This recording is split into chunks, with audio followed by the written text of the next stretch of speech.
নমস্কার বন্ধুরা, feel the flavour with Animesh YouTube চ্যানেলে আপনাদের সকলকে স্বাগত। আমি অনিমেষ আবারও চলে এসেছি আরও একটি খাবারের রেসিপি নিয়ে। আজকের রেসিপি চিলি গার্লিক রাইস। আপনারা অনেকেই প্লেন রাইস অথবা ফ্রায়েড রাইস ট্রাই করে দেখেছেন, কিন্তু কখনো কি এই চিলি গার্লিক রাইস ট্রাই করে দেখেছেন? যদি না করে থাকেন ডেফিনেটলি ট্রাই করতে পারেন। চিকেন কিংবা মাটন অথবা আলু কষা সব কিছুর সাথে এই রাইস খেতে লাগে অসাধারণ। তবে চলুন দেরি না করে দেখে নিই এই চিলি গার্লিক রাইস বানাই কীভাবে।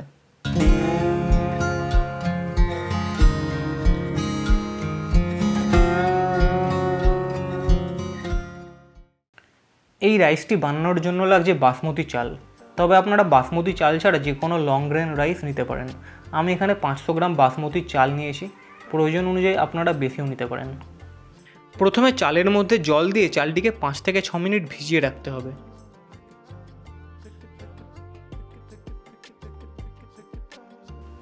ভাতটি সিদ্ধ করার জন্য একটি পাত্রে জল দিয়ে তার মধ্যে হাফ টেবিল স্পুনের মতো লবণ অ্যাড করব।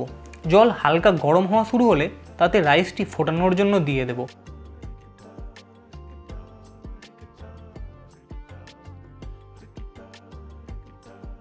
চালটি যতক্ষণে সিদ্ধ হচ্ছে আমরা ততক্ষণে আমাদের বাকি উপকরণগুলো একবার দেখে নিই।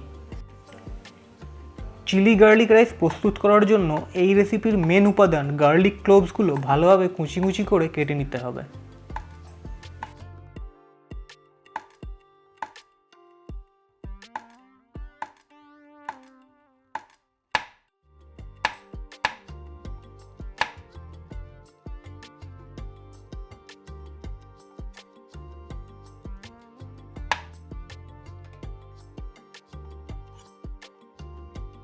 বাকি উপকরণের মধ্যে থাকছে 3টে শুকনো লঙ্কা, 2টো কাঁচা লঙ্কা কুচি কুচি করে কেটে রাখা, 2টো পেঁয়াজ স্লাইসড করে কেটে রাখা, হাফ টেবিল স্পুন গোটা জিরে ও পরিমাণ মতো লবণ, এবং গার্নিশিংয়ের জন্য থাকছে ধনেপাতা।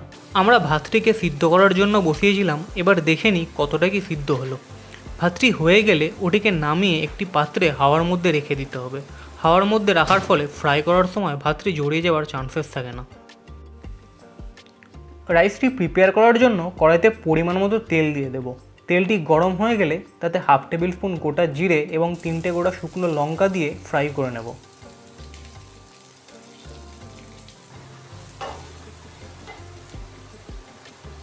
এরপর কেটে রাখা পেঁয়াজগুলো কড়াইতে দিয়ে ভালো করে ভেজে নেব।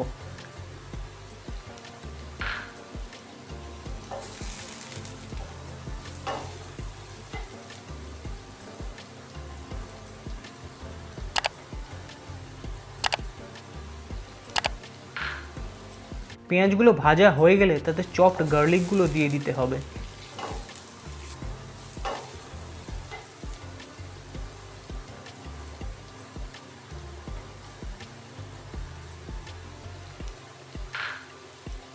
পেঁয়াজ এবং রসুন দিয়ে ভালো করে ভাজা হয়ে গেলে তাতে কেটে রাখা কাঁচা লঙ্কাগুলো অ্যাড করে দিতে হবে।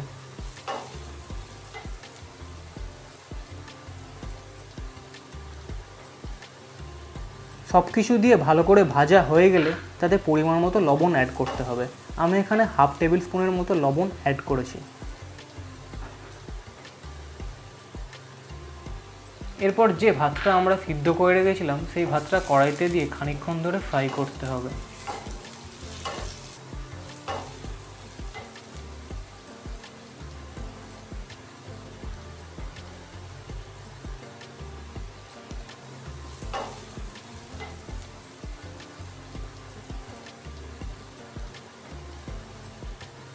প্রয়োজন অনুসারে আপনি অল্প পরিমাণ তেল দিতে পারেন, সেটা আপনার দরকার অনুযায়ী। দরকার না হলে আপনি রাইস দেওয়ার পর তাতে তেল স্কিপও করতে পারেন।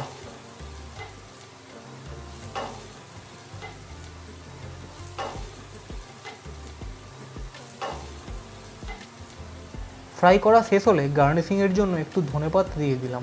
চাইলে আপনি নাও দিতে পারেন, তবে ধনেপাতা দিলে ফ্লেভারটা বেশ ভালো আসে এবং গন্ধটাও খুব সুন্দর লাগে।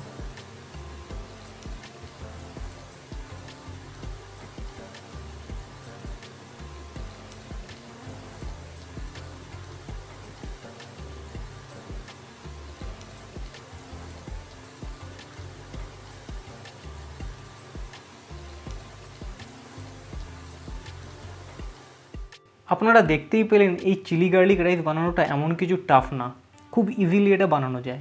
মাংস কিংবা আলু কষা অথবা স্পাইসি কোনো ফুডের সাথে ট্রাই করে দেখুন এই রাইস কেমন লাগে, এবং আমাকে কমেন্ট বক্সে অবশ্যই জানান কেমন লাগলো আপনাদের এই ভিডিওটি যদি আপনাদের ভালো লেগে থাকে তবে অবশ্যই লাইক এবং শেয়ার করুন আপনাদের প্রিয়জনদের সাথে। দেখা হচ্ছে পরের ভিডিওতে। ধন্যবাদ।